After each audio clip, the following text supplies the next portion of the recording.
হুজুর সাহেব বিয়ে করছেন বাসর রাতে, তার বউ বলছে যে আমি একটা আপনাকে অনুরোধ করতে চাই। অনুরোধটা কি?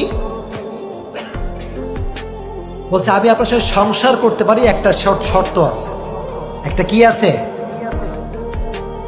এবার হুজুর বলছে কি শর্ত? What is the condition? শর্তটা আসলে কি? বলল হুজুর আমি আপনাকে বিয়ে করছি ঠিক আছে, এটা মূলত আব্বা আম্মার কারণে করেছি, কিন্তু মূলত আমার দাড়িওয়ালা ছেলে পছন্দ হয়। নাউজুবিল্লাহ পড়া।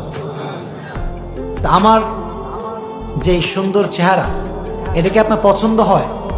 হুজুর বলল অবশ্যই, তুমি তো খুব সুন্দরী, অসাধারণ তুমি দেখতে, মেঘ কালো কেশ, কাজল কালো চুল, তাকালে প্রাণটা জুড়িয়ে যায়, হাসতে যেন মুখটা ঝরে, এত সুন্দরী তুমি, রূপবতী তুমি, তোমাকে তো আমার ভালো লাগে, এই জন্য বিয়ে করেছি। বলো যদি সত্যিই তাই হয় তাহলে একটা আই হ্যাভ অন রিকোয়েস্ট, একটা অনুরোধ আছে। What is the request? অনুরোধটা কি? বলো হুজুর আমার সঙ্গে সংসার করতে চাইলে দাড়িটা রাখা যাবে না। নাউজুবিল্লাহ পড়া। হুজুররা কি বোকানা চালাক?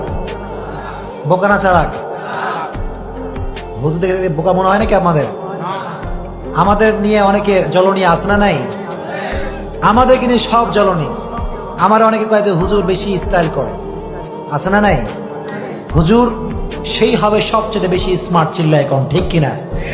আমার নবী কি খ্যাত ছিলেন? কথা করে খ্যাত ছিলেন নাকি আমার নবী? আমার নবী ছিলেন গোটা বিশ্বের সবচেয়ে স্মার্ট পুরুষ, চিল্লায় কোন ঠিক কিনা? হুজুর বললেন ওকে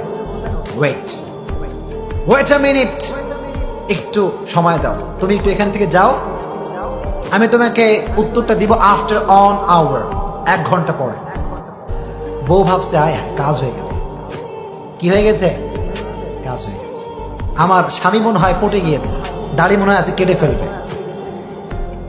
তো হুজুর সাহেব বাসর রাতে বসে আছে, বাসর রাতে ওয়াইফকে বলছে তুমি আর এক রুমে যাও, আমি এখানে বসে আছি। 1 ঘন্টা পরে ওয়াইফ আবার আসছে, এসে গেটটা নক দিয়েছে যে একটু গেটটা খুলুন, আপনার ডিসিশন শুনতে চাই, যে আপনার ডিসিশনটা আসলে কি।